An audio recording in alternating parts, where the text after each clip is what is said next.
No matter what age your child is, you want the best for their future. What do they want to do after graduation? What career path do they want to take? These questions can be overwhelming. That's why you should ask them this question. What's your E? Seminole County Public Schools ePathway program is designed for your student to choose their own path in life from as many options as we can offer. Whether they're looking to enlist, enroll, or be employed, we're excited to help you and your child make it happen. Want them to enroll in a college or university? We'll help you find the best school for them to continue their education. Learn about grants and programs to help your child obtain their degree at a pace and a cost that works for you both. Are they looking to go straight into employment? Discover a variety of trades and skills that will propel their future. They can learn aviation maintenance, automotive repair, culinary arts, and more to hone their talents in growing industries. Is your child interested in enlistment? We'll help them find the right path of service, whether it's military, law enforcement, fire response, or EMS. They can serve the community while learning skills that will last a lifetime. What's your E? Explore options with ePathways by visiting us online at the link below.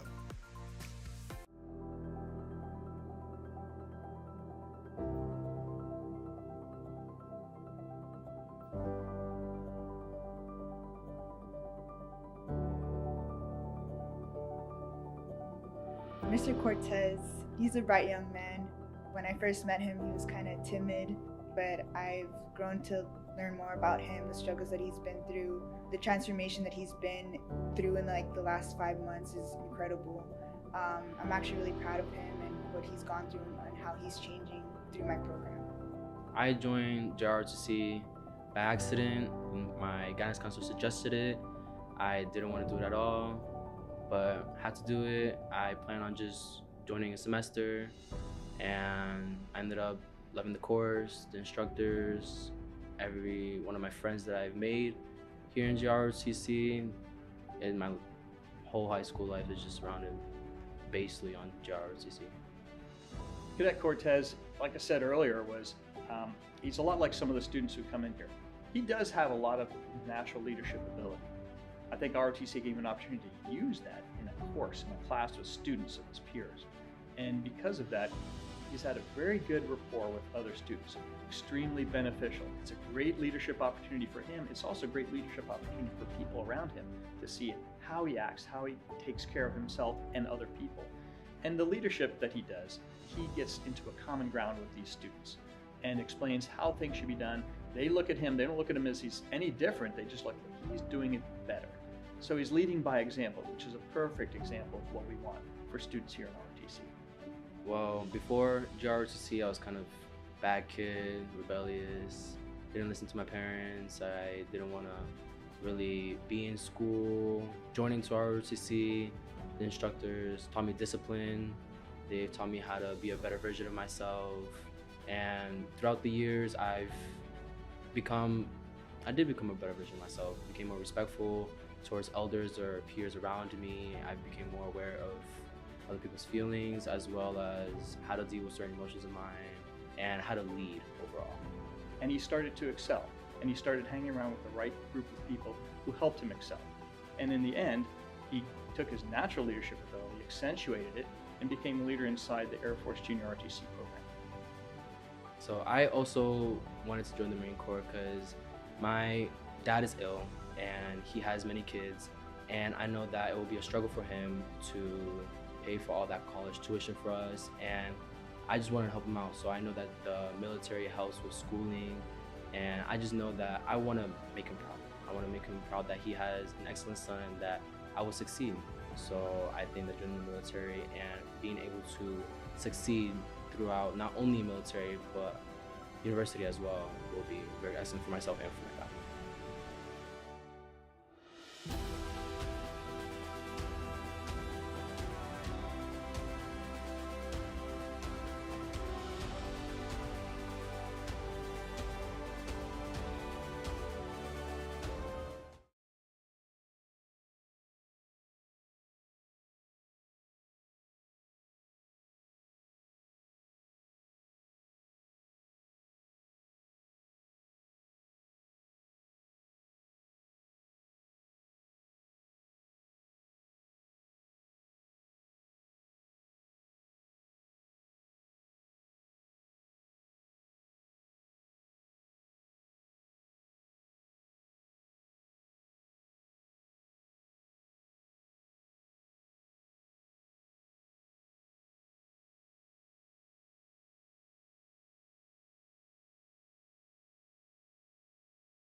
Good.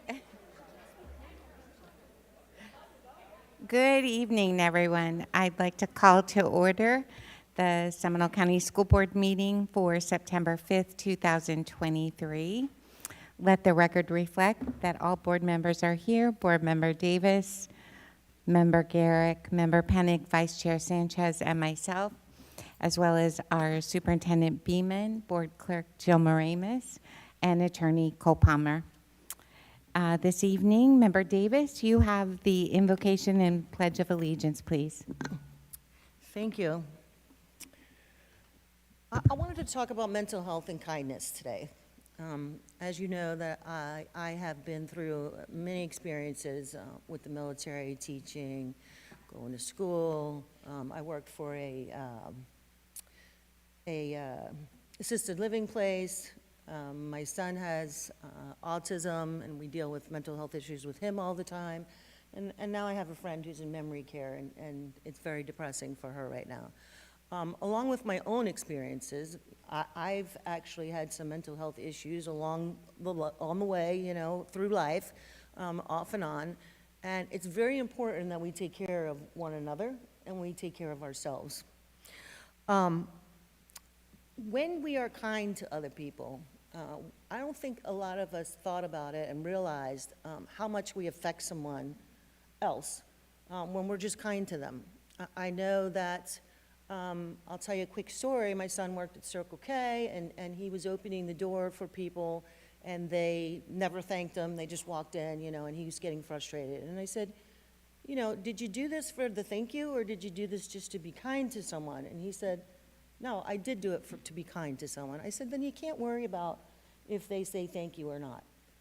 There are a lot of communities where thank you, when we went to one of their services, thank you was not used because everyone did things because they wanted to, not for the thank you and the praise. So I wanted to remind all of you that when you're kind to someone and you smile at them, or you say hi, or you ask them how they are genuinely, not just how are you, see ya, it really affects their day. And it may affect their ability to then move on to kindness to other people, and it gets contagious. So I want to remind you of those things, mental health and kindness. According to the youth.gov, an interagency work group on youth programs, which is made of representatives from 21 federal agencies that support services for youth, when you're kind to people and when you help them with mental health issues, they go to school ready to learn. They actively engage in school activities, have supportive and caring connections with the adults and the other students around them. They are able to problem solve better, and they usually show non-aggressive behaviors compared to kids that are not kind or do not get kindness in return. It causes aggravation, and sometimes it does cause behavior issues. So we want to make sure that as parents, as people in the community, as teachers, that we are aware of our behavior affecting all of our students. I also want to tell you that I know that our teachers are very, very stressed. It's the beginning of the school year. It sounds like things were going fine. When I went to the elementary schools the first day, I'm telling you, everybody was cool and collective. Nobody was stressed out. Everything seemed to go off without a hitch. But we know that that changes. And teachers also get stressed. And they go above and beyond for all of their students. And so a lot of times they don't think about themselves. So our board and all of our team has created an employee mental health day. And that is going to be on August 28th. It's from 5 o'clock to 9 o'clock, and it's Top Golf in Lake Mary. Mm-hmm. Oh, September, I'm sorry. Of course, September. So I want you to come if you're a teacher. Unfortunately, we're not bringing family, but I think that they may be more relaxing for the teachers not to be around any students, their own kids, or their own family. Just for one night. Part of the things that they're going to do that night, there's a mental health presentation, there's demonstrations, wellness vendors, rooftop yoga, if you can believe that, fitness classes and dinner and giveaways, and of course, golf. And I think it'll be really good for camaraderie and team building and just meeting your other teachers and staff. So all Seminole County Public School employees, not just teachers, are invited to go. So I hope that you register for that. There's a registration online. And I just, again, want to remind you that with all this mental health stuff going on, and we're all feeling it at some point, you know, we wake up and we say, I'm going to have a great day, and sometimes that happens. Sometimes things fall apart. I can't tell you the number of times I went in the store and I forgot my card, and I have to go back out to the car. Little things like that, it would end up happening the whole day. And I'm so frustrated, but the next day is different. So we can help each other with our mental health by being kind to one another. And that means that we are not going to get upset about every little thing that happens. And if we do, we're going to be kind and talk about it. One more story before I let you go. My granddaughter is in first grade. She's over at Highlands Elementary School, and she told me about a bully that is this boy who is bothering all of the other kids. And I said, well, does he bother you? And she said, no, I stay away from him. And I said, well, why don't you go up to him and say, I don't understand why you're mean, but when you decide that you want to be kind to other people, maybe I want to be your friend. And she did it, believe it or not. I don't know if she used those exact words, but she told me that he's not bullying other people right now, because now he knows somebody's watching him. And I think she did a fantastic job in first grade to approach him and be kind and tell him that. And so we can learn a lesson from even our little first graders that some nice words, even in a bad situation, can really help. Well, thank you for letting me talk to you for a little bit. Hope it wasn't too long, but can we all stand for the pledge at this point? Thank you guys so much. I pledge allegiance to the flag of the United States of America and to the republic for which it stands, one nation, under God, indivisible, with liberty and justice for all. Thank you, Member Davis. Okay, Jill, I only have one acknowledgement. Is that all we've received? Okay. Michelle Jones, always present, Seminole County Council PTA. Can you wave? Thank you for being here this evening. Superintendent, do you have any agenda modifications? Yes, the addendum for good cause is marked on our electronic agenda by a green flag named addendum item. Board members, I am pulling item 6AI, the 23-24 Equity Advisory Committee action item from tonight's agenda, and it will be brought back to you on September 19th instead. 6AI, okay, thank you. Board members, the roll call order for this evening, Member Penick, Member Davis, Member Garrick, Member Sanchez, and then myself. Do any of you have any agenda modifications? Member Penick? No, ma'am. Member Davis? This time, thank you. Thank you. Member Garrick? No modifications. Thank you. Vice Chair Sanchez? No modifications, thank you. And I have none, thank you. Is there a motion to approve the agenda outline? So moved. So moved. Second. Okay, thank you, Member Garrick and Member Penick. Is there any discussion? All in favor signify by saying aye. Aye. Aye. Any opposed? Motion passes. Superintendent, do we have any presentations or recognitions this evening? Yes, we do, and we'll start with our Veteran of the Month, who is from Oviedo High School, and will be introduced by Principal Dr. Trent Daniel.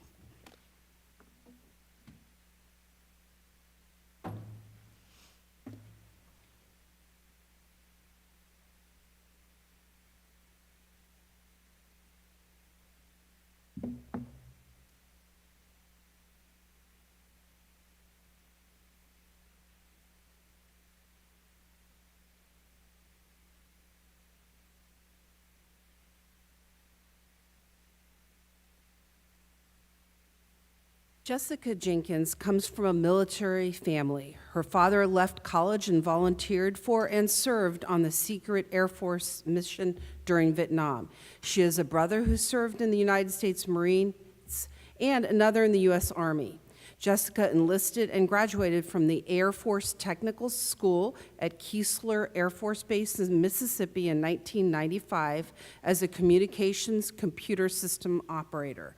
Her first duty assignment was at Langley Air Force Base in Virginia, where she met and married her husband of 26 years, Robbie Jenkins, who is also an Air Force veteran. Jessica spent most of her 8 years of service stationed at Bowling Air Force Base in Virginia, where she worked as a shift supervisor at the Defense Intelligence Agency Special Communications Center in the Pentagon. As a member of this unit, she held a top secret SCI security clearance, and she provided 24/7 intelligence communications support for the Defense Intelligence Agency, the Joint Chiefs of Staff, and the Secretary of Defense. In Jessica's last year of service, she experienced 9/11 at the Pentagon firsthand and was one of the selected few to leave the day to man the Pentagon's alternative facility located in the Pennsylvania Mountain. Her husband, also part of the White House Communications Select Team, was also chosen to leave that day to set up radio communications for the President George W. Bush's speech at Ground Zero. The historical and life-altering experience helped Jessica realize that tomorrow is not guaranteed, and for her, the best way to honor her country and to make a difference did not lie in the monitor in a windowless room, but actually in the classroom. Upon leaving the Air Force, Jessica attended the University of Central Florida, where she used her GI Bill, earning a 4.0 in a Bachelor of Science in Social Studies education and a Master of Education in Teacher Leadership degrees. Unlike today, where we have a teacher shortage, in 2014, Jessica interviewed alongside 110 other candidates to earn a position at Oviedo High School. For the past 10 years, she's worked tirelessly as the AP US History teacher, earning Seminole County's top A-push passing rate for the last 4 years. Jessica is deeply passionate about her subject and civic responsibilities, and she continues to express service before self by writing student letters of recommendations for universities, military academies, sponsoring Rho Kappa and ASA, judging for the oratorical competitions for the American Legion Post of 243, serving as an expert advisor on students' AP research, sponsoring Seminole County's History Fair, and Boy State winners. She has also been recognized multiple times as an honor graduate faculty member, was Oviedo High School Women's Club Peak Award winner, Florida American Legion Teacher of the Year for the Post 243, and a Rotary Club Rising Achievers Program recognized teacher. Jessica has 2 amazing children, Juliet, who is a sophomore at Oviedo High School, a 4.0 student, and a JV volleyball player. And tonight, her son, Justice, who is 13, an SGA leader, and who continues to work on his second-degree black belt, is here with her and her husband. Congratulations to Jessica Jenkins. Thank you for being a great friend, and thank you for teaching at Oviedo High School and making a difference in all of our lives. We love you.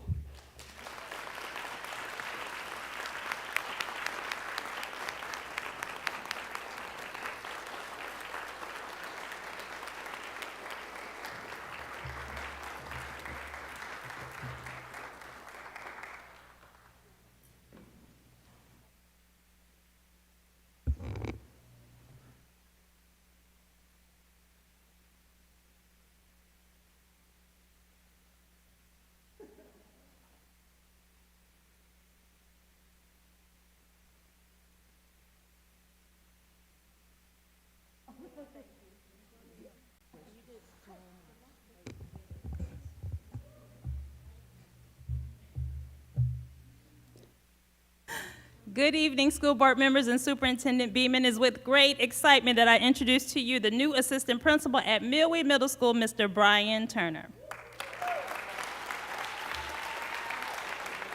Mr. Turner has previously taught science at Milwee for the past 11 years and helped to establish their agri-science program. He's earned a bachelor's degree in biological science from the Florida State University and has a master's in science education and a specialist degree in educational leadership from the University of Central Florida. Mr. Turner is supported here tonight by his wife, Jenna, a third grade teacher at Goldsboro Elementary School, their 3-year-old son, Callan, and his principal, Mr. Jim Kubis.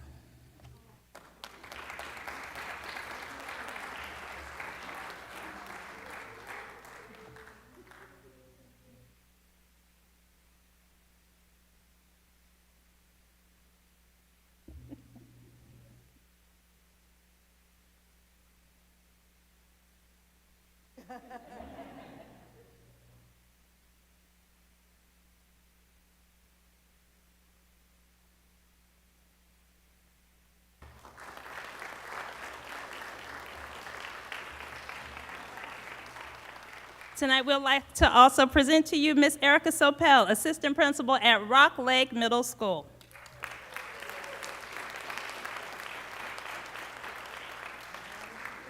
Mrs. Sopel graduated from the University of Central Florida with degrees in marketing and public relations. In 2020, she earned her degree in educational leadership from the American College of Education. She completed the SCPS Alternative Certification Program and began her career as a math teacher at Sanford Middle School. She later became an instructional coach and worked in the Assessment and Accountability Department as a math and science assessment specialist. Joining her this evening is her husband, Todd, and her daughters, Natalia and Ariana, and her principal, Dr. Martin Dunlop.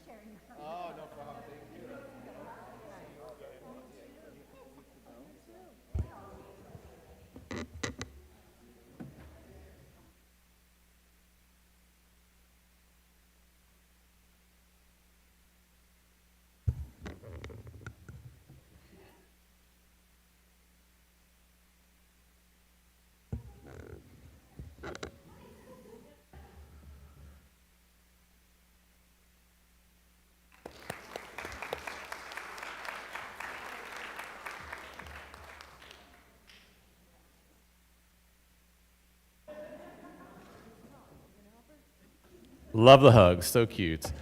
All right, good evening, board members and Superintendent Beeman. I am here to introduce two great new members of the high school team. The first is the assistant principal from Lake Howell High School, Mrs. Kristen Mudlounder.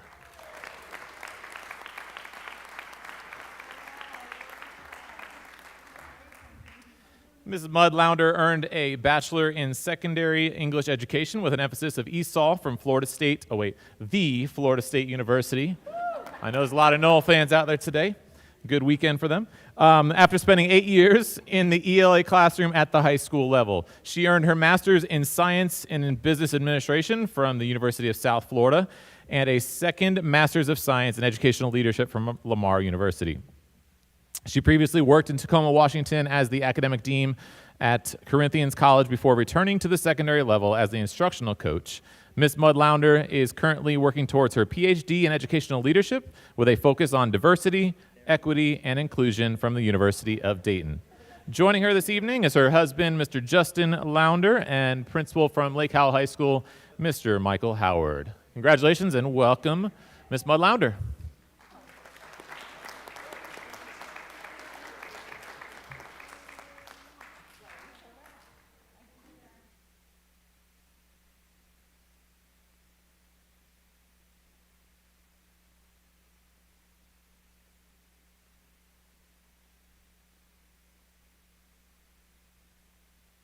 Next up for high schools is the new assistant principal from the Seminole High School 9th grade center, Mr. Ronald Washington, Jr.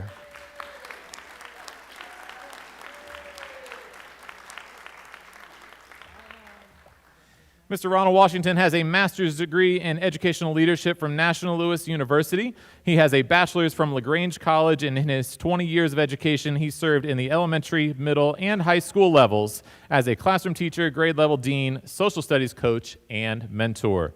Mr. Washington comes to us having been an educational leader in a neighboring county, made the right choice coming over, and he was born and raised right here in Sanford, Florida. He attended Idlewild Elementary, Greenwood Lakes Middle School, and 1 year at Lake Mary High School. He is now the Seminole High School 9th grade center assistant principal, dedicated to ensuring the success and well-being of our students here in Seminole County. All right.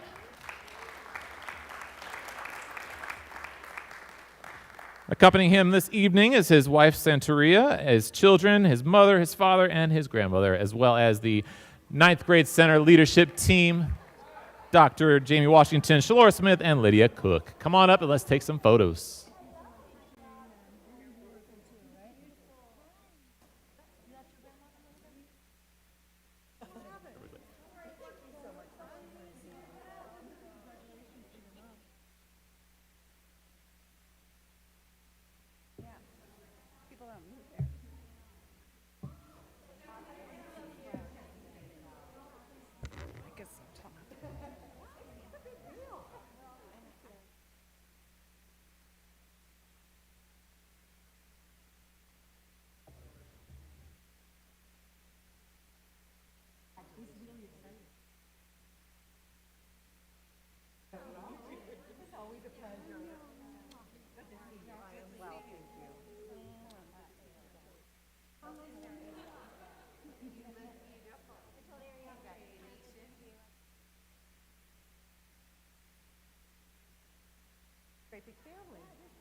Well, good evening. It is my pleasure to introduce two administrative staff members at Journeys Academy. First up is Linda Gonzalez.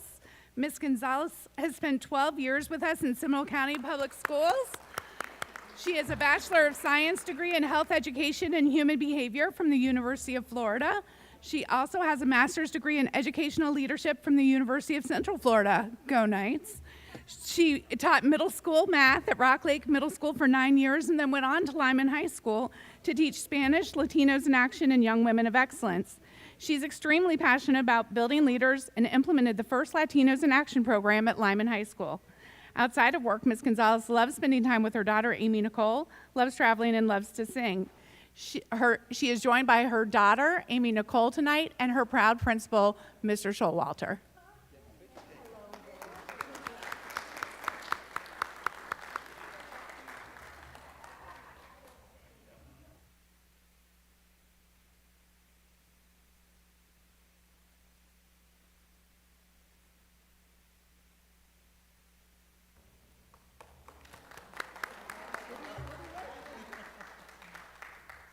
And then joining us tonight, we have Mr. Danton Thomas for Journeys Academy. Danton received his bachelor's degree in business administration and his master's in counselor education from FAMU. He went on to get his education specialist degree in educational leadership from Nova Southeastern University and a master's in theological studies from Liberty University. He has had 29 years of experience at all grade levels as a teacher, school counselor, dean, and ESE staffing specialist, along with being our assistant principal here at Journeys. Joining him tonight are his daughters Lauren and Chelsea, and his proud principal, Mr. Showalter.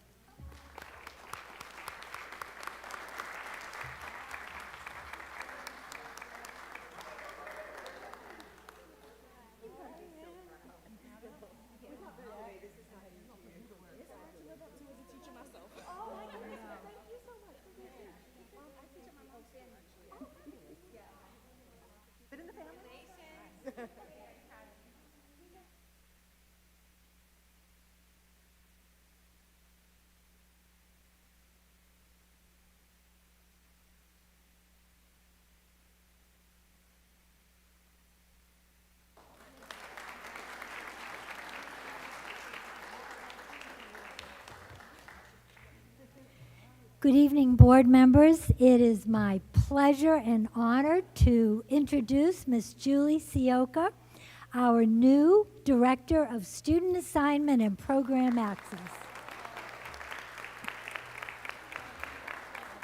Julie graduated from Indiana University of Pennsylvania with a bachelor's degree in elementary education, and from the University of South Florida with a master's degree in educational leadership. She's served as a classroom teacher at the elementary and middle school levels, dean and assistant principal at South Seminole Academy, and a coordinator in student assignment and program access and supplemental programs. This evening, she has with her husband, Tony Sioka, one of our facilities project managers. Thank you, Tony, too. And their amazing son, Antonio, who is in 4th grade at Idlewild Elementary and just loves his school.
Oh, that just happened. Look at that. It's done. Thank you. I can't hear. Can you speak into it again? No.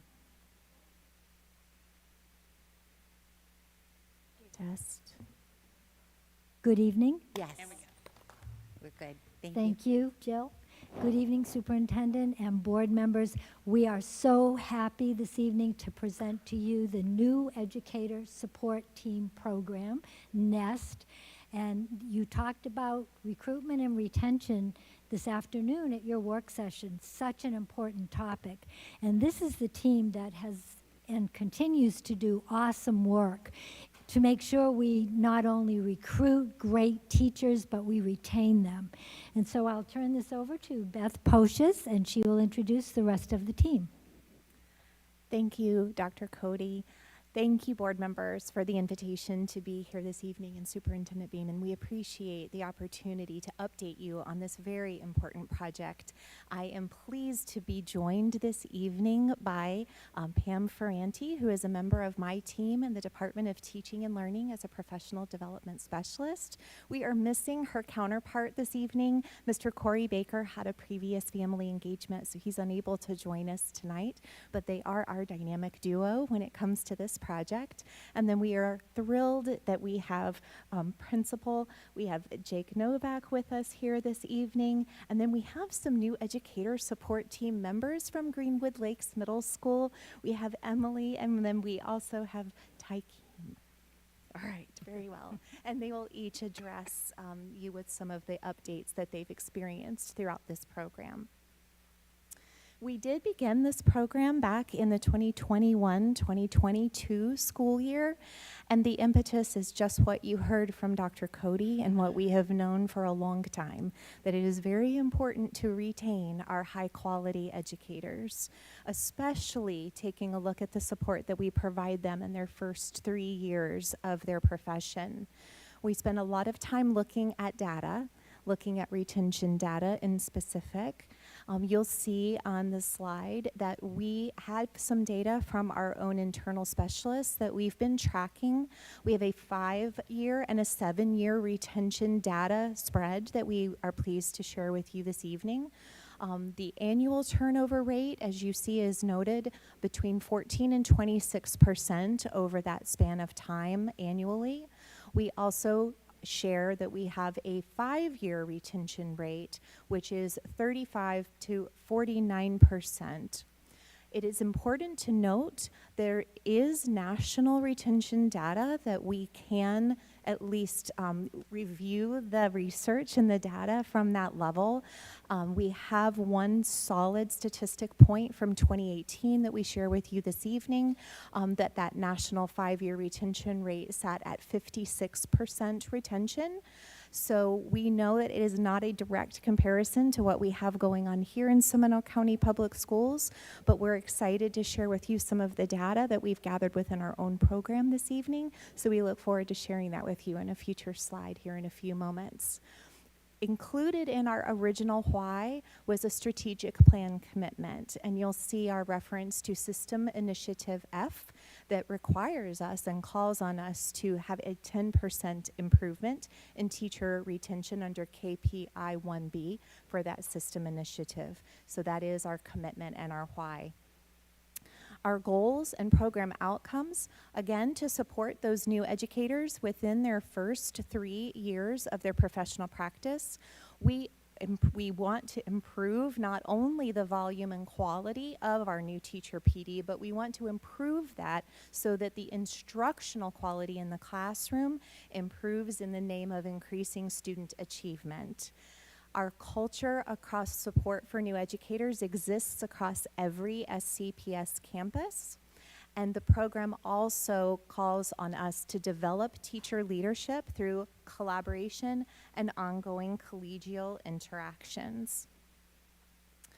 When we began the program, we began with 2 NEST facilitators, our new educator support team facilitators. We've got Corey Baker with us in spirit this evening and Pam Franti sitting here to my left, that are our program specialists in the Department of Teaching and Learning.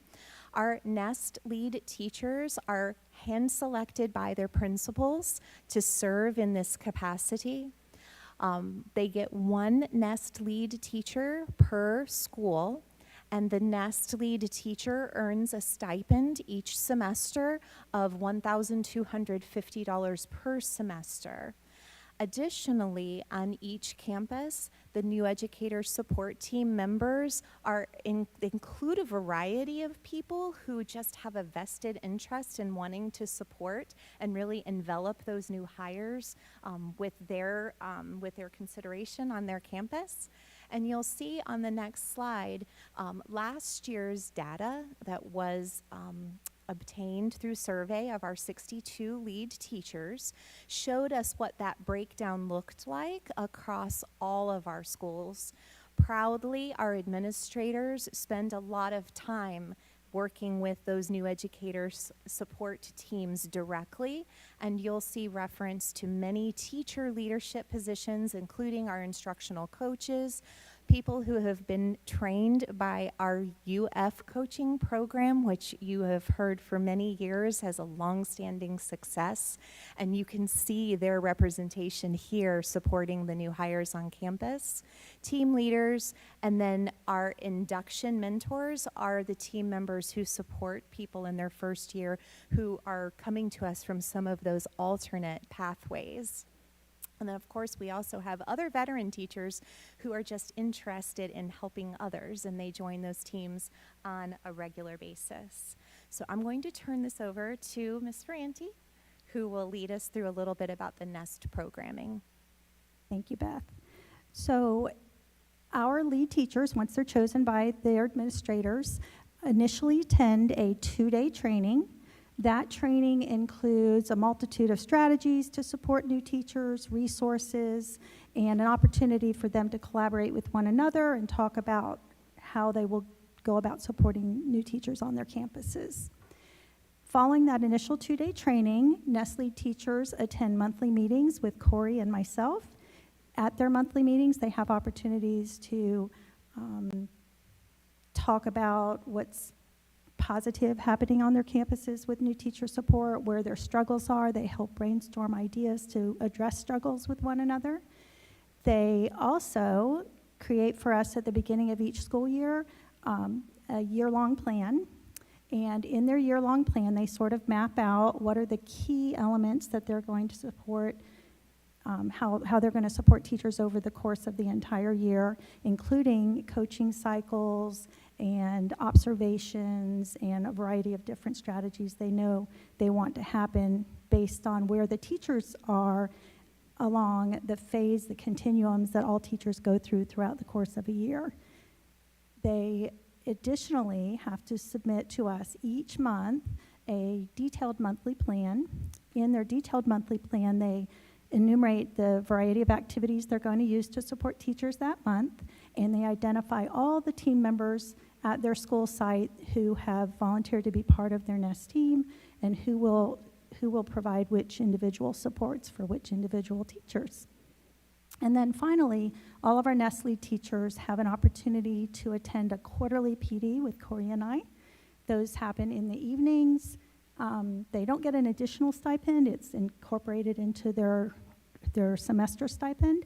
But at the quarterly PDs, we provide additional resources. And again, it's another opportunity for them to collaborate with one another and to kind of figure out what's working well and what they want to do differently, or if they've got great ideas to share with one another.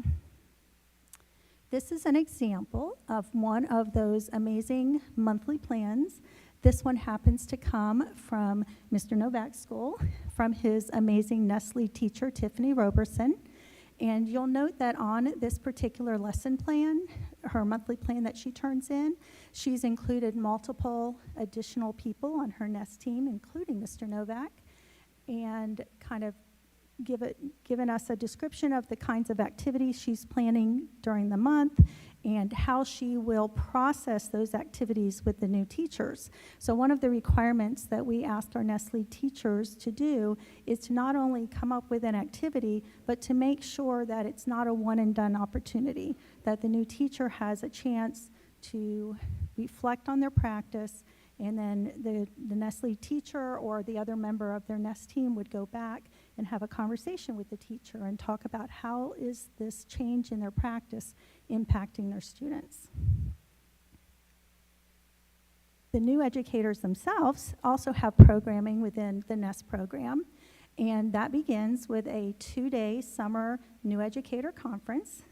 We love our new educator conference. It's really an opportunity for us to set for the new teachers the culture of Seminole County Public Schools as a place where we support one another and we support our profession. We have, during those 2 days, a multitude of sessions that the new teachers attend on building relationships, on monitoring students, on classroom management. They get to meet their content area specialists. It's just a really nice opportunity for them to get off on the right foot. For any teachers who are hired past the time that we have that summer institute or that summer conference, we have makeup sessions that occur in the fall. We just had our first one finish up last week, and we had additional teachers attend and really loved that. We got support from Human Resources to talk about certification, and the teachers had an opportunity to do many of the same sessions we did in the summer. New teachers also have opportunities throughout the school year to attend professional learning, and those happen both at the school, facilitated by the NEST lead teacher and other members of his or her team, as well as Corey and I offer ongoing professional development. I know I see a lot of you in the evenings. We're here a lot of evenings, a couple of nights a week usually, doing PD for our new teachers. And then the thing that we're probably most proud of that we have this opportunity to support new teachers with is our ongoing coaching cycles. So every teacher who is hired and is in their first year of teaching, and sometimes in their second and third year as well, but we make sure that it happens for all our first years, is that first year teachers get to have a coaching cycle that is facilitated by a member of our UF coaching program. So this year we have 72 participants in our UF coaching program. So that's 72 first year teachers who will have that opportunity, and then another 72 because they have to do it twice. And the coaching cycle starts out with the coach and the new teacher talking about struggles that students in their class might be having, and then they connect those student struggles to teacher practice. By connecting it to teacher practice, then the teacher is able to identify an area that he or she wants to work on and look at some strategies to address that area of practice. The coach then helps provide resources for the teacher so that they can improve in whatever strategies are connected to that instructional practice. And then after the teacher practices that for a little while, the coach comes in and does what we call a data collection. They observe the teacher, they collect data only on the strategies the teacher wants to improve, and they make another component of the coaching cycle a data display, which is a black and white representation of what the coach saw related to that instructional practice. And then the coach and the teacher sit down and have a conversation about what the teacher did and how it impacted their students. And the outcome, the biggest important outcome of a coaching cycle is that the teacher learns to be a reflective practitioner, to make the connection between the strategies that he or she is using and how those are impacting their student learning, and then they can make adjustments accordingly. And so we hope that by starting new teachers out with this right at the beginning, that they are already seeing how important it is to make reflection a daily part of their practice. And so we give them that little kind of head start. These are some of the resources that we use in the UF coaching program. You'll see that top right-hand corner is the Beginning Teachers Field Guide. We've been using that now for both years. This is our third year.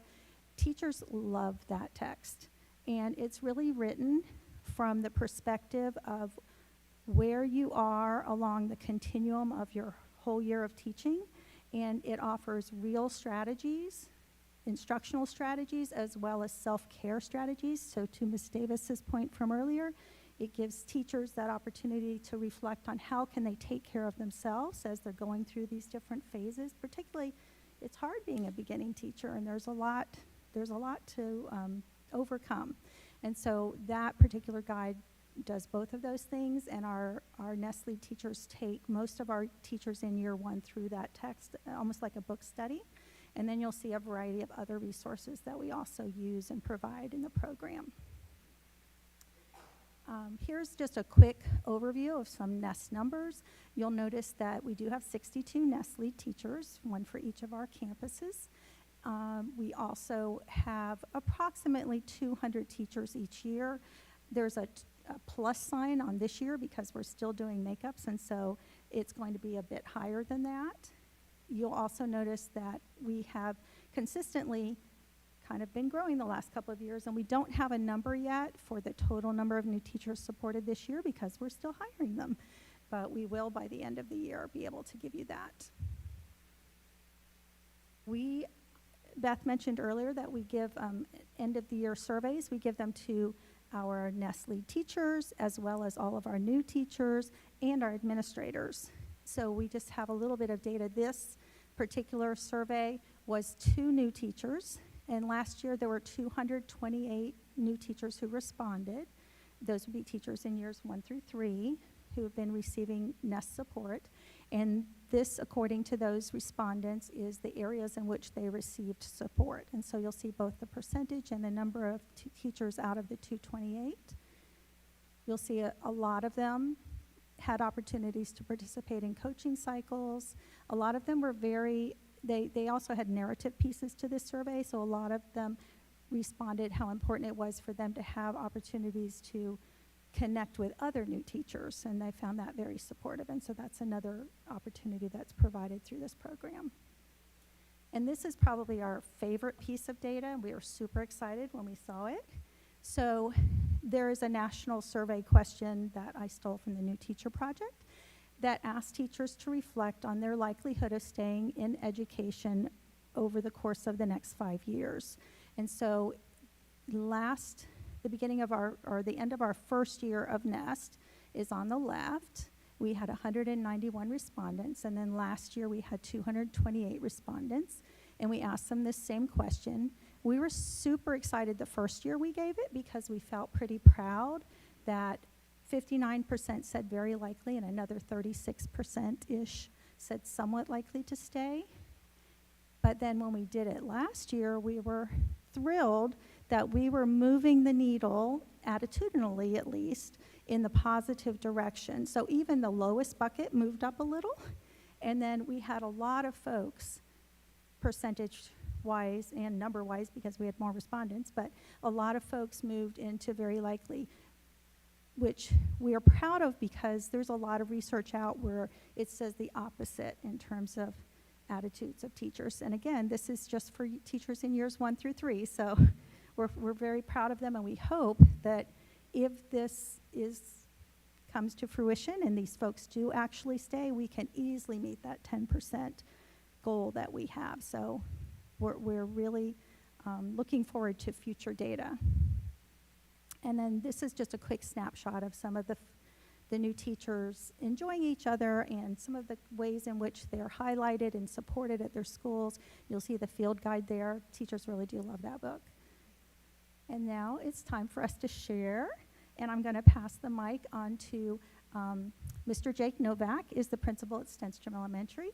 He has a wonderful NEST lead teacher, Tiffany Roberson, that I mentioned earlier. And so he's going to tell us in a moment about his experience with the NEST program. Then after Jake shares, we're going to move to our secondary representation, and we have Emily Montalvo, who is our NEST lead teacher at Greenwood Lakes Middle. She is supported by the wonderful Breezy Erickson, who is a principal that does a lot to support her new teachers as well. And then finally, when we get back to it, we have a second-year teacher. Tykeem was first year last year, but Tykeem was supported through the NEST program and is still getting that support from Emily and the other folks at the Greenwood Lakes team. And he is a new teacher who teaches social studies. And so we're going to go back and pass it to Jake. Thank you. Good evening, board members, Madam Chair, Superintendent Beeman. It's good to see you all. As Ms. Ferranti said, I'm very fortunate to have the wonderful Ms. Tiffany Roberson, who is our NEST leader, and she makes my job a lot easier when it comes to supporting new teachers because she's in their classrooms, she's working with them consistently. She's our reading coach, which does free her up in some areas to help provide those coaching opportunities, and she's just wonderful in every way. Our NEST team consists of first through third year teachers, but we also include teachers that are new to Stenstrom. So you'll have some folks there that might have 15 or 20 years of experience, but they're new to our school. And sometimes schools just have a different culture to them, and it's important that teachers, when they come in, they start to understand how different pieces work, or just so they can find the adult bathroom on the first few days of school. And that also gives us a really diverse group of people to network with. So some of our new teachers are able to have these very truthful, honest conversations about things that are going on in their classroom in a safe space where they won't feel judged. Our goal is to support new teachers, to build relationships, and to build that family culture at Stenstrom. We've utilized our UF coaching graduates to provide feedback, but also utilize them as a networking tool as well, so that those teachers have somebody who's not on their team or not that person that they're consistently asking questions of, because sometimes they do feel like they have a million questions and they're always going to their partner teacher. As a principal, I'm attending most of the meetings just for small periods of time unless there's more questions or things that I can answer. But my goal is to provide gradual release on things like their evaluations. That's a big scary thing for a first-year teacher. And so we work on their professional development plan together. We talk about targeted indicators that are going to help move the needle for our students. And then, of course, I bring in Tiffany to sit with us on their formal evaluation feedback if they so choose. But it gives them somebody that they can bounce things off of before the next time I come into their classroom in an evaluative manner. Somebody that's not going to be looking at them as the administrator of the school. And so it gives a real open, honest feedback circle from all of us. We really are trying to create that strong support system. NEST is critical for our student achievement. We develop specific professional development for our NEST team so that we can help them grow as they're beginning educators. But then we're also trying to support them so that we have that low staff turnover. Each year, if we can prevent staff turnover, our overall professional development plan for the school can go deeper into the academics and the things that we need for our kiddos, as opposed to going over the same things annually, which really helps us achieve more. By supporting Nest, we're aiming to influence student achievement and, of course, teacher retention, but we also learn a lot from our Nest teachers as well. So our Nest participants, or as we like to call them, our Nesty besties. Good evening, everybody. My name is Emily Montalvo, and I've been fortunate enough to be the Nest lead teacher at Greenwood Lakes for the past 3 years. And in combination with all of the support that we receive from Pam and Corey, and the just overall supportive instructional environment we have at Greenwood, we really have seen success with our new teachers at our school. With being a Nest lead teacher, not only do I get to see the product with our new teachers, I also kind of benefit a little bit as well, just because they do a really good job with growing leadership qualities within the Nest lead teachers. So I've gotten opportunities to create and develop professional developments that meet the unique needs of our new teachers at Greenwood. I get to help with our awesome administration facilitate new teacher walks, where we actually take our new teachers into other teachers' classrooms, and then we kind of take them out and then go through the process of what did you notice, what did you see. We tie it to our Marzano indicators, like Mr. Novak said, to really kind of decrease their anxiety about their evaluation. Like, you guys are already doing this stuff, so to really make them as comfortable as possible on our campus. On a smaller scale with individual new teachers, I've loved getting the opportunity to be in their classroom co-teaching with them, completing coaching cycles, or some of them will just say, hey, Montalvo, I'm doing something really cool in my class, and I'm like, awesome, let me come be your cheerleader for the day. So just being able to build them up in that capacity has been really, really rewarding as an educator myself. And the beauty of the Nest program is that we are given the resources such as the field guide that we've been able to do the book club with, and all of the trainings that we receive. We are given the freedom then to implement those resources in a way that works for our teachers at our school, because we know as educators, just like with students, they all come to us with very unique needs, and we need to do our best to make sure we're meeting the unique needs of our students. It's the same with our teachers.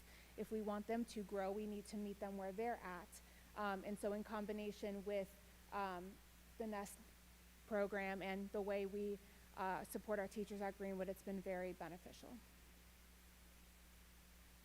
Good evening. How are you guys? My name is Tyke McCord. I am a second-year 7th grade civics teacher at Greenwood Lakes Middle School. And prior to getting into education, I worked with youth, but not in the educational realm. So getting into Greenwood Lakes, I was going in blind. I did not know what to expect whatsoever. When I heard about the Nest program, I was incredibly grateful because it served as a foundation of understanding the needs of the children, as well as the support that I needed as a teacher. It served as a foundation for individualized planning. My direct Nest lead, Ms. Montalvo, was an incredible help. She was my first point of contact if I had questions about, when is our next staff meeting, or what is PLC? What does it mean to PLC? She was there to support me in every avenue. Venting sessions, she was the one that helped me too. As an educator, it's hard to be able to support kids if you don't even know how to support yourself in the aspect of teaching. So being able to be a part of the new educator support team, I was able to get those resources as well as understand the perspectives from other teachers who were 1st through 3rd year.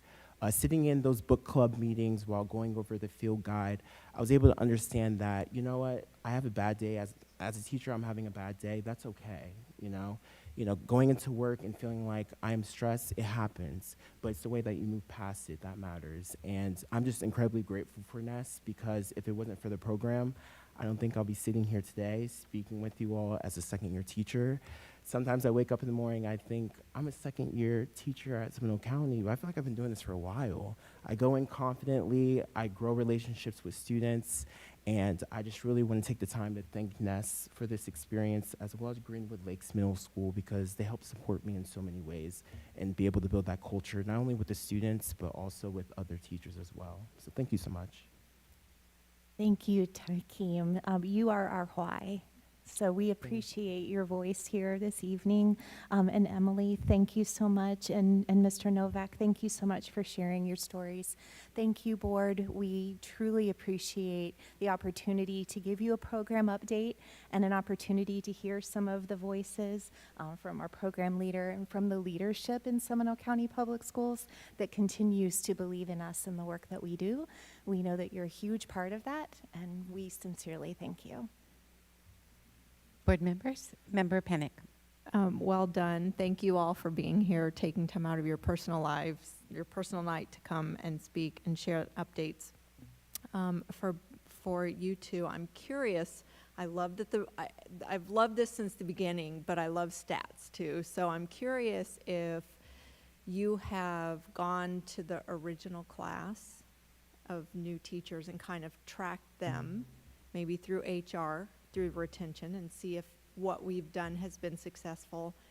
Part one. Part two, have we gone back to those class members and had them retake that assessment to see if there would be different results? Are you planning on coming back a second year, a third year, a fifth year? I would love to see something like that, just because I think that is going to tell you what you can't fake statistics. Thank you for that question. But I think that would be awesome to hear and see.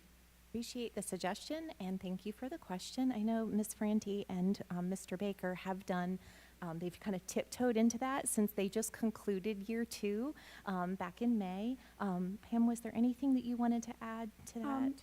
Only that we have not matched annual retention rate, which that would be a really interesting, and we would love to know, like, who's still here. We've matched it in terms of asking our Nestle teachers. So like for this year, the beginning of year 3, our Nestle teachers are filling out a form for us, and they're listing all of their new teachers and whether or not they were here last year. But we are just now getting that data in, so we would be able to see who this year is maybe a second or a third year teacher. So the fact that our program is designed specifically to support teachers in years 1 through 3, and we haven't quite finished that little piece yet. Data is super important to us, and we are very interested in collecting it, and we're just like at the cusp of being able to get some of that information. So we too look forward to, and attitudinally is the only data we have so far, and like I said, we're encouraged by that, but we really would like the hard numbers as well. So it's something that we're excited about. We know that the 5-year data, which is the one that's tied to the strategic plan and that whole statement, we won't have that for several more years, but we are hopeful, and I think that we will do our very best to get you that information the next time we do an update, at least for the 1 year. We can find out and match I think the individuals. trending will show that we're heading in the right direction towards the 5-year strategic plan goals. Thank you. Thank you. Member Davis, any comments? Guys, so much for coming and explaining this program. I was asking when we were talking about discipline issues, that I wanted them, just wish they had a mentor to come in and teach them how to take control of that class so things run smoother. And here you are doing everything that in my head I wanted a program to do, and you're doing it. I didn't know about it, so I'm super excited to learn about all this. I am assuming that this is a voluntary program, that you ask for, that you want to be a part of it? The principal at each school campus is given the slot, and it is the principal that does their recruitment. So I'm sure there are some principals that might answer that as maybe voluntold sometimes, depending on leadership growth, that opportunities for that teacher.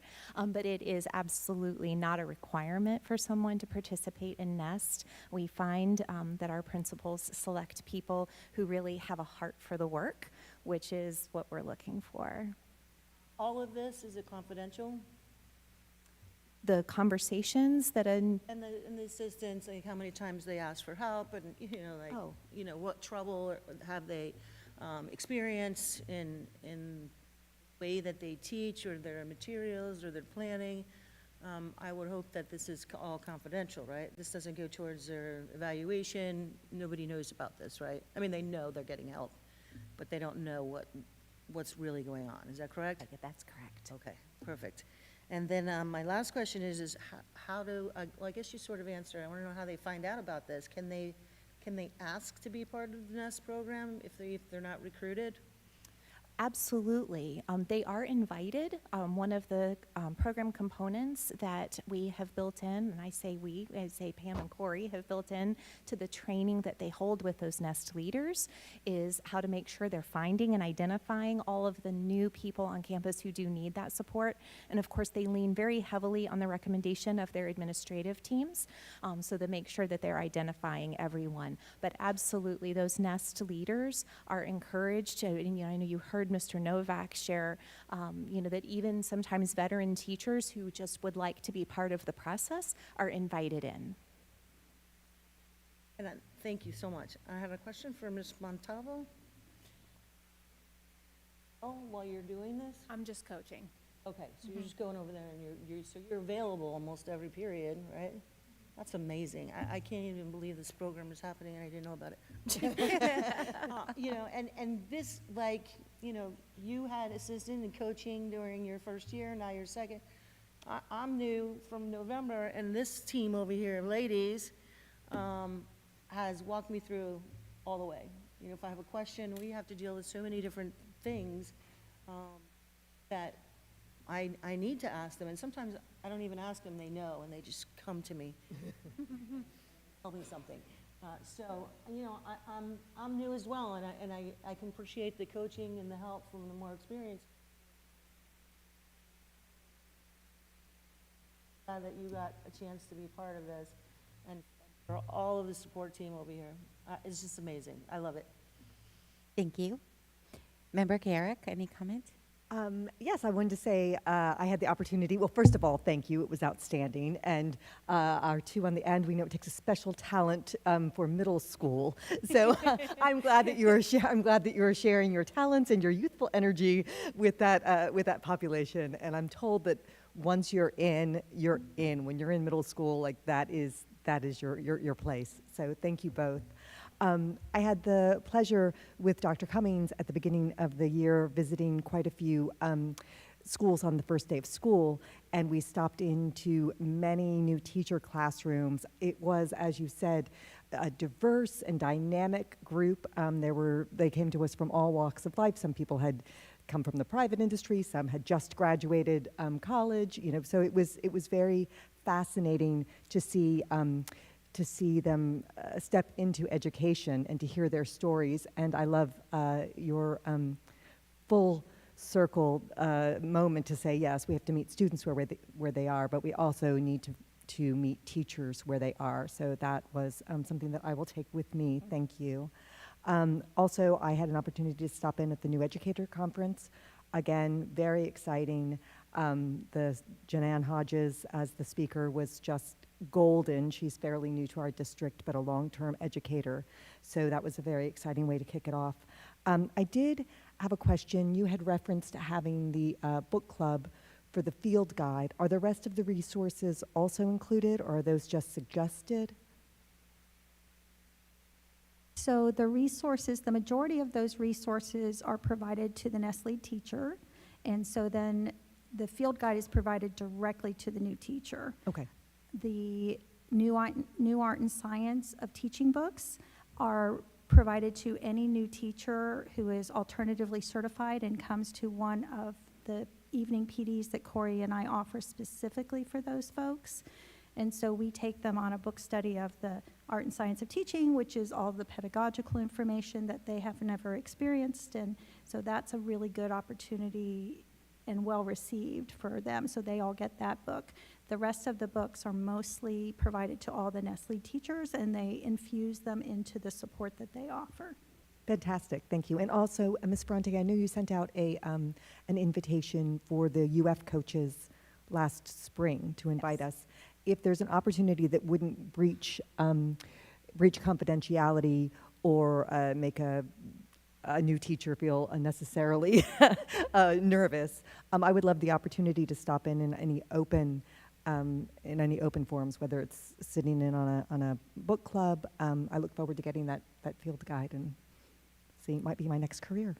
Well, we have a monthly check-in meeting next week with our Nestle teachers, and we will extend the invitation and let you all know. Thank you all. Vice Chair Sanchez. First of all, thank you all so much. I'm actually going next week to Ms. Hodges for Nest over at Bear Lake. I saw you in her plan, so I knew you were going to go. I'm going to share a little bit about my history of being an educator and remembering the first days of what it was like. And I know that not all have the opportunity to be in your position where you get to basically do this, not have a regular classroom on top of that, which is really, really nice. But not all have that situation. Am I correct? I just want to make sure people are well aware of that. It's a phenomenal program, and thank you so much for being a part of it. But it takes a village, and borrowing, and sharing ideas is so important. And if we are an SCPS family, learning from each other and sharing each other's ideas is what it's all about. And this is what makes it happen. So I have goosebumps. You guys are so awesome. And all the new teachers out there, wishing you all the best, and all the support that you guys are offering them is huge, because you could see the numbers. You know, that shows just right there that they want to stay, and that they have somebody that they can reach out and talk to. And they may have good days, they may have bad days, but it's important for all of us to wrap our arms around each other and say it's okay. Just like a parent. I'm not going to be a perfect parent every day, and there's going to be things that I say that might not be perfect, right? Well, we don't get a manual with that, right? And same thing. And so we learn from our mistakes and we move forward. And so I love the fact that we're celebrating each other and that we have this great program. What was the number of new teachers that we have that are in the NEST program right now? Or just to be, I know that you have 1 to 3 years or so on and so forth, but about how many are participating in the NEST program? So the first year there were 550 something. Last year it was 650. This year we don't know positively yet. We're still collecting that data, but I would imagine it's somewhere between 500 and 600, most likely. That's great. And so far everybody seems okay with having, you know, sometimes their meetings are in the morning or the afternoon, and they're reading a book, and I know they have all the other stuff that's added onto their plate. And that sometimes can be overwhelming. Well, I know it is overwhelming for all of us as well. So just know that we are here for you all, our new teachers, our facilitators, our lead teachers, you all. So thank you. And I would simply add, we had a discussion in our workshop today, and this is truly a priority for us. Pam and Corey, I think you have job security.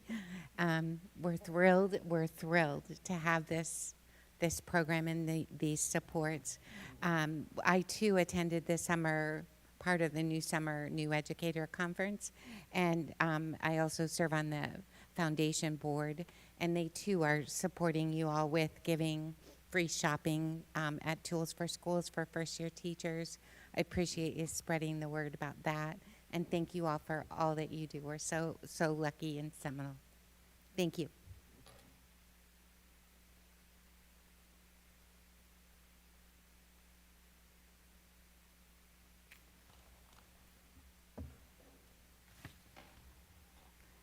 Board members, before we move on, there are 2 items in tonight's book. One is looking for, it's item 6N. It's an RFQ for land surveying and mapping service. Member Davis, I understand you would be willing to serve on that. Is that correct? Thank you so much. And then we need someone for item 6M, an RFQ for environmental engineering and consulting services. Do we have dates for that yet? Not yet. Is it going to conflict with any of my dates that I'm doing now? I'm going to go no. You're already doing a pretty lengthy one? Yeah. Okay. And I'm happy to sign up for that one. You would do that one. Thank you, Member Pennick. Okay. Now we'll move on to board comments. These are non-committee reports. Any comments? Member Pennick. I have none, thank you. Thank you. Member Davis. I have none. Thank you. Member Garrick. No comments tonight. Thank you. Vice Chair. Just a couple of quick ones. Just wanted you to know that we had an opportunity to be at Seminole, South Seminole Academy last week, was it? Yeah, I think so. Yes, last week. And Dr. Samir Hindu, I never say his last name right. Hinduja. You would think I would know it. My son helped write a book with him. And we had such an amazing time with all the students from middle school that came from their leadership classes to share some of their creativity and leadership skills. And then Member Garrick and Member Davis and I stayed back and judged them, or they didn't know it, and we were writing comments and stuff, and they all did a phenomenal job. And I want to say your son's group got what, second place? Tuscaloosa? Third place. So, yes, and it wasn't set that way. We had no idea. We were just putting our numbers in there and doing the videos, and it was just really phenomenal. And then also wanted to say that I know this is Seminole, this is actually the state PTA. I serve on the scholarship committee, and I know a lot of PTA moms are listening out there, and we'll hopefully have the PTA breakfast coming up soon that we had to cancel from the storm. But really want to see a large number of scholarships coming in this year. We are really wanting to get all these seniors out there to get scholarships and apply for them, and it's not too late. It's actually perfect time to start looking out there for the scholarships that are available for our seniors. And also, League of Women Voters, I'm on a legislative committee with them, and we're just working on our committees now. And I know that, remember, with this being an election year, we have committees and legislation that starts earlier. So committees are starting next week. That's when the legislators are starting to meet. And it's extremely important that everybody's starting to pay attention and listen to what's going on or any concerns that they've heard, pros or cons, whatever it may be, that we need everybody to speak up and share their ideas, because we learn from each other. I might not see something the way you see it, but sharing it with us or sharing it with each other helps us understand it better. So please take a look at that and check out when you can go to Tallahassee or send messages to your legislators. Thank you. Thank you. I have 3 quick things. We all participated in the master board training, and I felt it was very productive and allowed for open communication. Thank you all for, I think we have one more session coming up. Grace Gonzalez hosted administrative professional welcome, and it's always so uplifting. Your team just does phenomenal work. Thank you, Grace, for letting us be a part of it. And then I'd like to give a shout out to Mr. Bowersox at Endeavor. He has been chosen as our wellness champion of the year. Congratulations, Mr. Bowersox. And just on a quick personal note, today's kind of a bittersweet day. It's a 2nd year anniversary of my dad's passing, so I'm thinking of him today. I was here when it happened. So thank you all very much. Okay, it is now time for public comments, agenda items, and I would ask Member Sanchez to read the quote, but I would first preface this hopefully next meeting we will have it posted. Oh, it is up there. Good job, I'm going to go ahead and read it for the last time, because now it's going to be up here. Policy 0169.1, public participation at board meetings. The purpose of public participation segments of the board meeting is to allow the public to address matters within the board's jurisdiction and not to resolve individual grievances or disputes. Public comments related to education, the board agenda, and the district are welcome and encouraged, but public comment segments are not forums to engage in personal attacks against school system employees or board members. To maintain orderly conduct, the public comment segments of the meeting may not be used as open forums to discuss matters unrelated to education, to support or oppose candidates for public office, including presentation of political and/or campaign issues, announcing candidacy and/or campaigning, or to engage in commercial speech attempting to sell a service or product to the board or the public.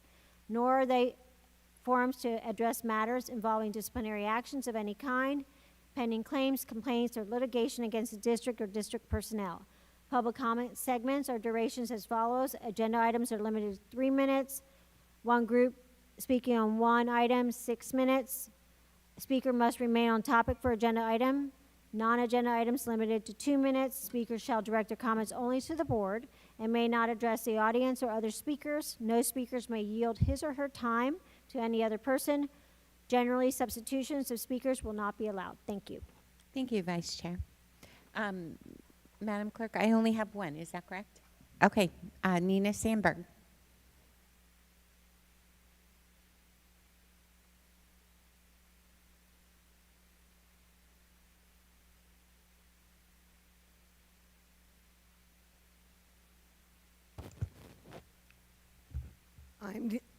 I'm Nina Sandberg. It is a historical fact that thousands of SCPS students have not had any academic field trip since 2019 or January or February of 2020. Some people think that the way to deal with this fact is to retaliate against me for pointing it out. For some SCPS employees, the only method to deal with any SCPS problem is retaliation against the person who pointed out the problem. The last public board meeting, a retaliatory speaker was sent behind me to say in a stern voice that SCPS is not required to provide field trips to its students. Like that attitude is going to win over any parents or students. Another excuse that was given is that it's up to the individual school and individual teachers as to whether or not students get field trips. In other words, it's a crapshoot. This excuse comes from persons who simultaneously push an equity agenda while they do not even know what the word equity means. Where is the equity for the students who go to the schools that are not doing field trips or who were assigned to teachers who do not do field trips? Another excuse was that SCPS does not want to pay for any poor children to go on field trips if their parents cannot afford the fees. So much for the liberal left-wing equity agenda. It's all talk and no action. For disadvantaged children, the only opportunity they might ever have to go to the zoo, the science center, SeaWorld, etc., is through a school field trip. I was also told that the high school students have to join a sports team or band or chorus or something to get field trips through those channels. To heck with the rest of the high school students, apparently. No one even cares about the middle school students inside of SCPS. They are truly the forgotten ones. I was told by one board member that field trips have resumed after the pandemic, but that isn't true for thousands of SCPS students. Even a couple of my college professors thought that field trips were very important even for college students. But in SCPS, some schools, for some schools, field trips are now extinct. The kids don't get any field trips. Thank you. Thank you, Ms. Sandberg. That concludes the public comment section, agenda related. Superintendent, do you have a recommendation? Yes, that the consent agenda be approved as presented. Is there a motion? Second. Vice Chair Sanchez, and I think I heard Member Pennick second it. Is there any discussion? Second. Okay, thank you. They already did, right? Any discussion? All in favor signify by saying aye. Aye. Aye. Any opposed? Motion passes.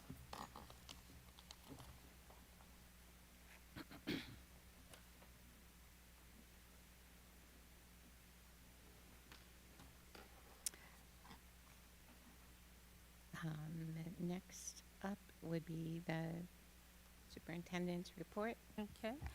Thank you, Chair. Board members, my report is includes those items that are in the book, and I have just a couple of things that I'd like to talk with you all about. Since our last board meeting, we had a little hurricane that came through, and I just want to say thank you to our safety and security team.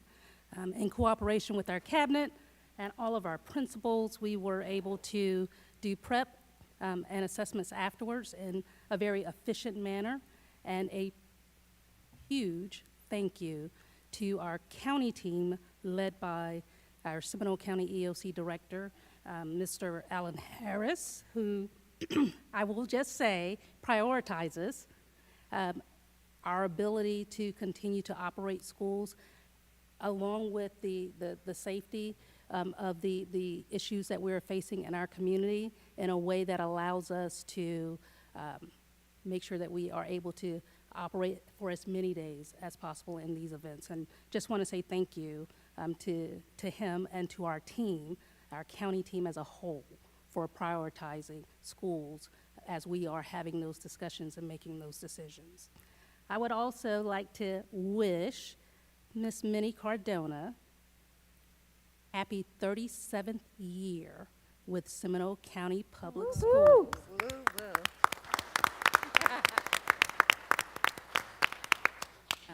All within our district since 1986. Ms. Cardona, truly an advocate for kids and does great work for us. Want to say happy birthday, we missed it, to Miss Demetria Faison over the weekend. Go buy some shoes.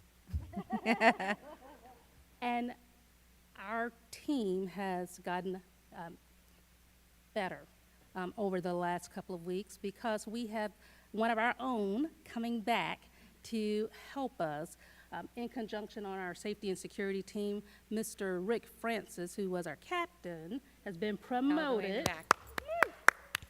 He is now the chief of the Department of School Safety. So he is returning back to us to work along with Captain Fortenberry and our team, and we couldn't be more pleased to welcome him back. That is my report. Thank you so very much. Okay, board committee update reports. We'll start with Member Pennick. I had my audit committee meeting a couple weeks ago. I have forwarded you the minutes and the 2 audit results, and I just want to give a high-level thank you.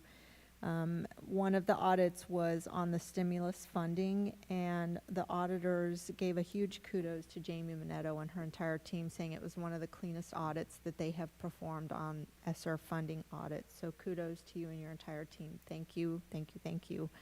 Grant work is not fun and easy time, and I appreciate your meticulousness with it. The second audit was a contract compliance audit. And Greg Long and Tim Bargeron have a plan to address just a few of the small issues that were brought up. But we have the auditors coming at a future meeting to kind of present a year in the recap of what they have done and a look forward of this next year as well. So that is my report. Thank you very, very much. Member Davis, any committee meetings? Yes, Madam Chair. The Health Advisory Committee, their next meeting is on September 21st from 2 to 3, and you can appear in person or two that I spoke about before was the last meeting they had discussed the dental program. And again, that's for 2nd graders and 5th graders. It is a free service, and they will clean your teeth, they will take x-rays, examine them, do fillings, and most importantly, they seal them to make sure that you have the best prevention for cavities. So look into that program if you have any 2nd and 5th graders. There was also a discussion from the Florida Health Babies Program, and they are doing studies and research with regards to infant deaths and mortality at births, the disparity in the cultures who experience different results. They're also studying the the SID babies, the sudden infant death syndromes. So, interesting conversation. Next time, if you want to join, again, you can do it online, or you can do it in person.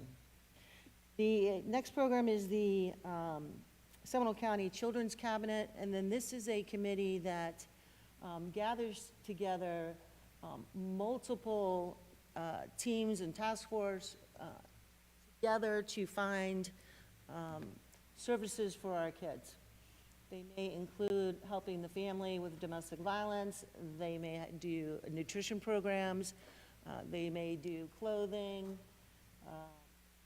And all of these team members come together, and you can ask questions of any of them, but they will do presentations every time. The next meeting on that, you're free to come, is Wednesday, September 13th at 9:30, and that is on Zoom. So both of these committees, you can participate online, and you don't even have to go anywhere.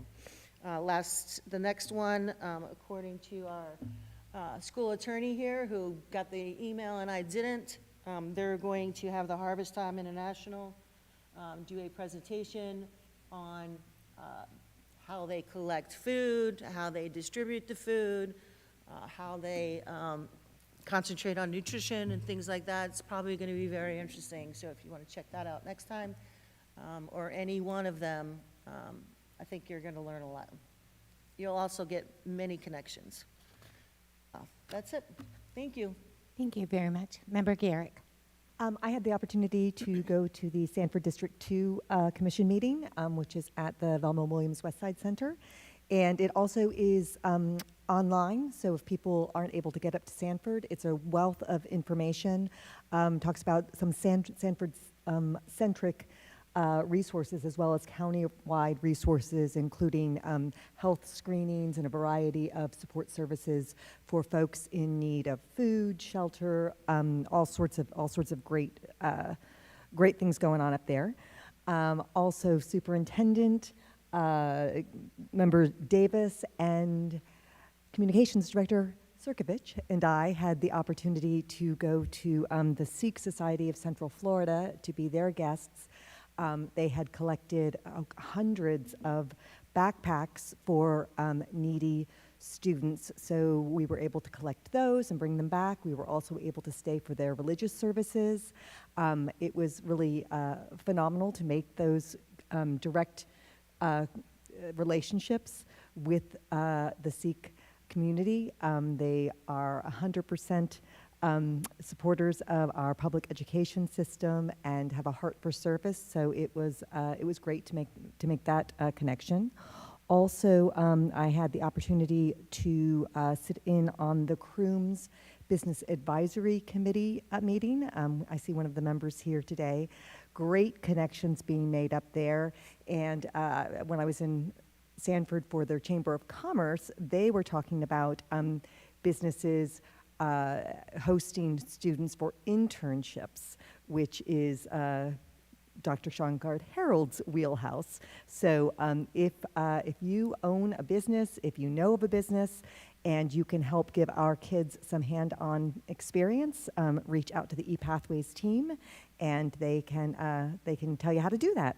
And finally, last week, I had the opportunity to be part of the Great Start program.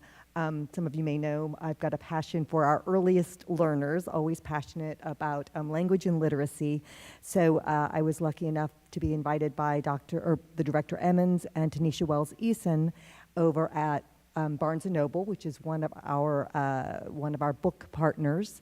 And we were able to excite some little ones about reading, and glad to see that they are trusting SCPS with their earliest learners education, and that wraps up my notes. Thank you very much. Vice Chair Sanchez. So my committee reports, I have my Central Florida School Board Coalition meeting. It will be September 11th, which is Tuesday. We will do a moment of silence in memory of 9/11. The meeting starts at 9:30. It is via Zoom, and it is open to the public. So we posted in Sanford. If for some reason you don't know how to get on the Zoom, you can email me, and I will send you the link to it. It's the 14 Central Florida school districts. But with that, I'm also having a guest speaker from 121 Hope, Meg Johnson, who's going to be speaking about human trafficking. So we'll have her as a guest speaker, and then I also will have my normal FSBA, Florida School Board Association, our legislative advocacy chair, Dr. Danielle Thomas, who will also be joining us and giving us updates on the committees that will be forming in Tallahassee and getting everybody geared up and ready to go to share our concerns or whatever you feel like sharing. I have concerns. And other than that, we also are going to talk about any areas that were affected by a hurricane and if we need to do any assistance to those counties that are neighbor counties to us. And then the Zoo Committee, we had the Central Florida Zoo meeting last week. We also had it with our patrons that donate quite a bit. You know, the zoo has so many phenomenal programs, and they have great programs for families, for our students. We partner with them. So, like, for example, Sanford Middle School, they do a lot there with the veterinarian. It's just amazing. I want to take all of us on a field trip there since some of our new board members haven't had a chance to see it. And they also open up, which I never knew this, but for our students that are on the spectrum or have autism or sensory issues, they will open up the park early and work with those students with the splash pad being off without any overstimulation, and it's amazing. So if you need a contact and you want to be a part of that, or you're interested in doing any of the programs, the homeschool programs, the charter school programs, the private school programs, or the Seminole County different programs that we offer, there's the brochures that are up at the zoo, but they're also online as well, and it's full of great opportunities for our students. And that's it. Thank you. Thank you, Vice Chair. I had, along with the superintendent, we attended the foundation board meeting, and they gave updates on the workplace giving campaign. Our Take Stock in Children recruitment policy was reviewed, and they went over the recent donations and talked about the Night of Impact. Please save the date, November 4th. It's the former Arts Alive. It's now called Night of Impact. So November 4th, please hold the date. I also attended the first Science Center meeting. They are providing, this is an alert to teachers and principals, they are providing scholarships for any of our Title I schools, so discounted prices for field trips to the Science Center. And finally, the Steinway Society is not an official committee, but I do serve on that in trying to fill Dee Dee Schaffner's shoes. They are hosting a Dudes and Divas fundraising event on Sunday the 17th, and would love for any of the staff that would like to join to sign up. And that concludes my committee reports. It is now time for public comments, non-agenda items, and I'll call the first three: Lisa Corelli, Judy Ning, and Nina Sandberg. If you'll come towards the podium, please, and you'll have 2 minutes.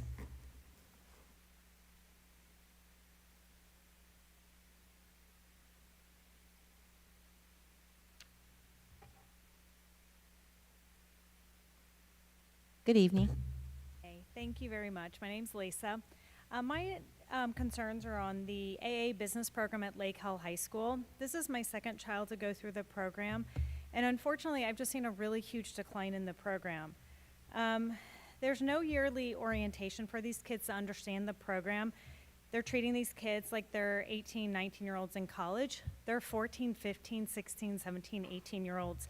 They literally do not comprehend this, even the smartest kids. It's overwhelming. We're assuming too much that these kids understand the college process. The professors at SSC really don't help them at all. And because it's a college program, I can't help him. I can't contact. We've had a lot of kids failing classes that they're taking at the SSC program. I'd like that looked into to see what's going on. My son failed this year because the bookstore gave him the wrong book code, never actually gave him a book, just a code online. When he went to go get into the book, it was the wrong book. He went up to the bookstore immediately. They were closed. He emailed the teacher immediately. I have all the information to prove that. And she said this wasn't his issue. He should know what to do with college classes. He ended up failing a class because of that.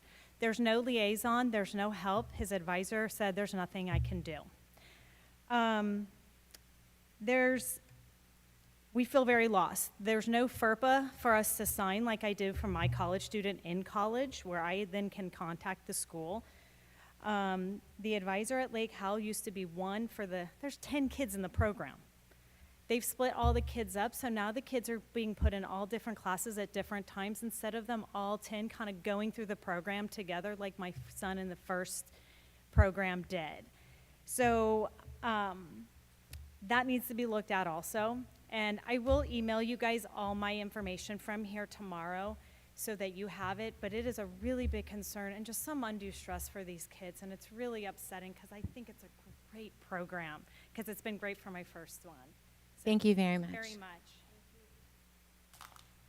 Judy Ning, followed by Nina Sandberg, followed by Jessica Tillman. Good evening. My name is Judy Ning, and I'm a teacher at Lake Howell High School. And yes, we are stressed. I did not have 3 days to relax this weekend. I had to work on a class I do not know how to teach, nor did I request to teach it.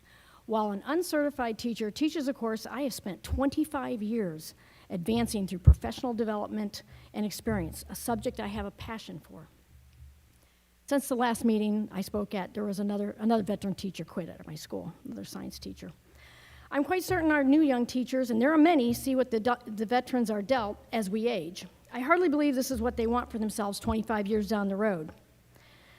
There is not just one reason teachers are leaving or not joining this profession. Therefore, there's not just one solution. But many things can be fixed right now, and they're being ignored. Disgraceful treatment of veteran teachers is one. Disgraceful treatment here at this podium is another one. At the last meeting, at exactly 2 minutes, I was not allowed to finish my sentence. I was talked over as if I were a petulant child you had to tolerate. I have spoken in Tallahassee at committees where the legislators make no effort to hide the fact that they have contempt for teachers, but never have I not been able to finish my sentence at the end of time. They know they will be judged by such disrespect. So is the public invited here to voice concerns, or are we just being somewhat tolerated? Very interesting, the gal that did talk before me, she was allowed to go over. So that's it. Thank you, Judy. Nina Sandberg, followed by Jessica Tillman.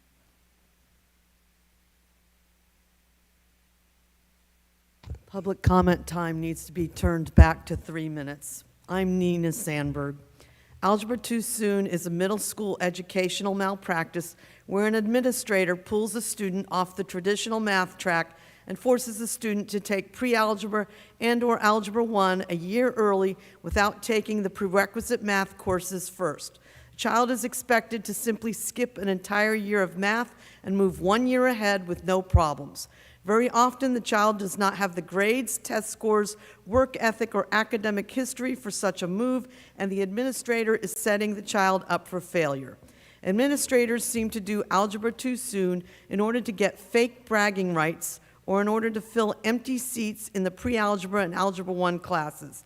Very often, they do not even bother reviewing the actual academic history of the student prior to trying to force algebra too soon. Very often, they are not even consulting with the parent and/or the guidance counselor first either. Algebra Too Soon is done in SCPS right now. In addition, SCPS victims of Algebra Too Soon also have one of their electives taken away from them so that they can take an extra helper math course too in order to try to force them to pass Algebra 1 1 year early. The student is not even asked if he or she wants to give up art, music, cooking, etc. in order to be forced to try to pass Algebra 1 a year early and to take 2 math classes at once. This entire malicious scheme usually backfires, and the Algebra Too Soon victim simply starts failing math, even though they never failed math before, and they used to have A's, B's, and C's in math. This madness has to stop. Thank you. Jessica Tillman.